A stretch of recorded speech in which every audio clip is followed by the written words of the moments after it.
I am typically not a autograph person. And the reason for that is that I despise lines. I hate them. Amusement parks are one of my least favorite places, not because rides aren't fun, but because we voluntarily agree to hemorrhage money to stand in the sun on top of blacktop, 95 degrees, in turnstiles as if we're livestock, sweating and smelling each other in a line for 2 hours for 45 seconds of fun. I've just described to you every trip to amusement park, and anything that reminds me of that makes me grow very impatient. This will be no different. Autograph lines for me when I know that there's all these tables out there. I could be out on my own. I could go explore, do what I want, find cool cards, go to the trade floor, whatever. But there is one auto I want to get this year, and I'm going to get the ticket this week. Now, a reminder to you, tickets do sell out. So if you're interested in one of those names that's a first-time appearance, you may want to hop on the website.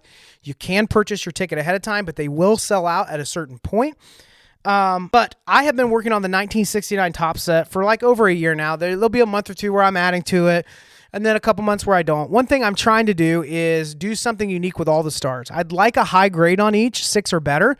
And in some cases, that's going to be tough to do. So in the meantime, last week I picked up this 1969 Johnny Bench. It's fairly well centered. I don't think this is going to 6 if it's sent off for a grade, but it could be close. It might be a 5. It has an argument for it. But this is a card that I think is actually worth autographing. It's iconic. It's vintage. It is second year for Bench.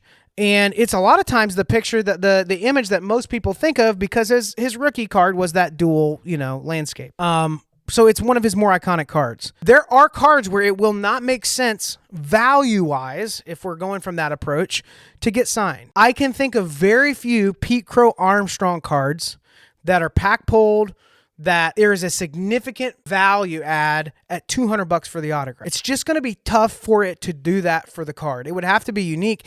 And again, we're talking something that's been made in the last couple of years. So does the auto really add that much value to the card? Maybe. But when you start talking about the vintage space, and you're talking about Hall of Fame icons like Johnny Bench, that's a different story. So there are spaces where getting an autograph is actually a great value add to the card.